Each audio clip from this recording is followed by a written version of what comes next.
निर्जला एकादशी व्रत कथा। भीमसेन व्यास जी से कहने लगे कि हे पितामह, भ्राता युधिष्ठिर, माता कुंती, द्रौपदी, अर्जुन, नकुल और सहदेव आदि सब एकादशी का व्रत करने को कहते हैं, परंतु महाराज मैं उनसे कहता हूँ कि भाई मैं भगवान की शक्ति पूजा आदि तो कर सकता हूँ, दान भी दे सकता हूँ, परंतु भोजन के बिना नहीं रह सकता। इस पर व्यास जी कहने लगे कि हे भीमसेन, यदि तुम नरक को बुरा और स्वर्ग को अच्छा समझते हो तो प्रति माह की दोनों एकादशियों को अन्न मत खाया करो। भीम कहने लगे कि हे पितामह, मैं तो पहले ही कह चुका हूँ कि मैं भूख सहन नहीं कर सकता। यदि वर्ष भर में कोई एक ही व्रत हो तो वह मैं रख सकता हूँ, क्योंकि मेरे पेट में वृक नाम वाली अग्नि है, सो मैं भोजन किए बिना नहीं रह सकता। भोजन करने से वह शांत रहती है, इसलिए पूरा उपवास तो क्या एक समय भी बिना भोजन किए रहना कठिन है।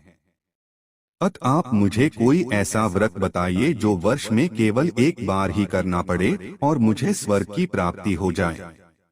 श्री व्यास जी कहने लगे कि हे पुत्र, बड़े बड़े ऋषियों ने बहुत शास्त्र आदि बनाए हैं जिनसे बिना धन के थोड़े परिश्रम से ही स्वर्ग की प्राप्ति हो सकती है। इसी प्रकार शास्त्रों में दोनों पक्षों की एकादशी का व्रत मुक्ति के लिए रखा जाता है। व्यास जी के वचन सुनकर भीमसेन नरक में जाने के नाम से भयभीत हो गए और कांपकर कहने लगे कि अब क्या करूं? मास में 2 व्रत तो मैं कर नहीं सकता, हाँ वर्ष में एक व्रत करने का प्रयत्न अवश्य कर सकता हूँ। अतः वर्ष में एक दिन व्रत करने से यदि मेरी मुक्ति हो जाए तो ऐसा कोई व्रत बताइए। यह सुनकर व्यास जी कहने लगे कि वृषभ और मिथुन की संक्रांति के बीच ज्येष्ठ मास के शुक्ल पक्ष की जो एकादशी आती है उसका नाम निर्जला है। तुम उस एकादशी का व्रत करो। इस एकादशी के व्रत में स्नान और आचमन के सिवा जल वर्जित है। आचमन में 6 मासे से अधिक जल नहीं होना चाहिए, अन्यथा वह मद्यपान के सदृश हो जाता है। इस दिन भोजन नहीं करना चाहिए, क्योंकि भोजन करने से व्रत नष्ट हो जाता है। यदि एकादशी को सूर्योदय से लेकर द्वादशी के सूर्योदय तक जल ग्रहण न करे तो उसे सारी एकादशियों के व्रत का फल प्राप्त होता है। द्वादशी को सूर्योदय से पहले उठकर स्नान आदि करके ब्राह्मणों का दान आदि देना चाहिए। इसके पश्चात भूखे और सत्पात्र ब्राह्मण को भोजन कराकर फिर आप भोजन कर लेना चाहिए। इसका फल पूरे एक वर्ष की संपूर्ण एकादशियों के बराबर होता है। व्यास जी कहने लगे कि हे भीमसेन, यह मुझको स्वयं भगवान ने बताया है। इस एकादशी का पुण्य समस्त तीर्थों और दानों से अधिक है। केवल एक दिन मनुष्य निर्जल रहने से पापों से मुक्त हो जाता है।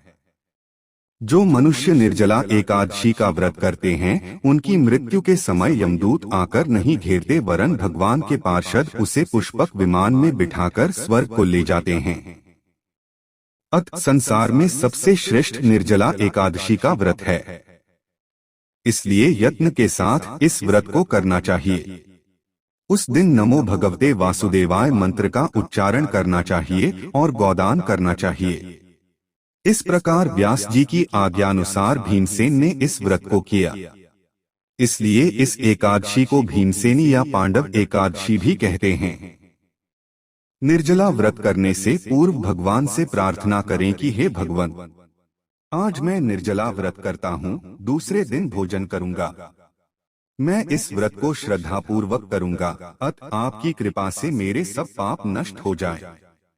इस दिन जल से भरा हुआ एक घड़ा वस्त्र से ढककर स्वर्ण सहित दान करना चाहिए। मनुष्य इस व्रत को करते हैं उनको करोड़ पल सोने के दान का फल मिलता है, और जो इस दिन यज्ञादिक करते हैं उनका फल तो वर्णन ही नहीं किया जा सकता। इस एकादशी के व्रत से मनुष्य विष्णु लोक को प्राप्त होता है। जो मनुष्य इस दिन अन्न खाते हैं वे चांडाल के समान हैं।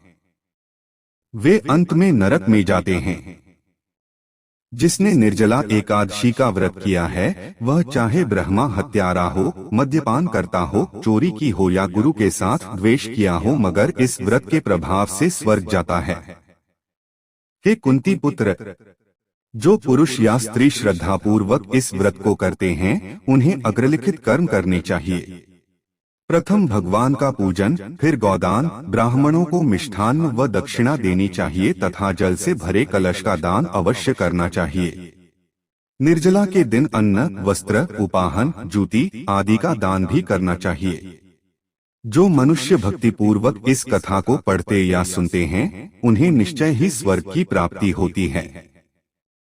दोस्तों, ऐसे ही वीडियो देखने के लिए चैनल को सब्सक्राइब करें एवं वीडियो को लाइक करें।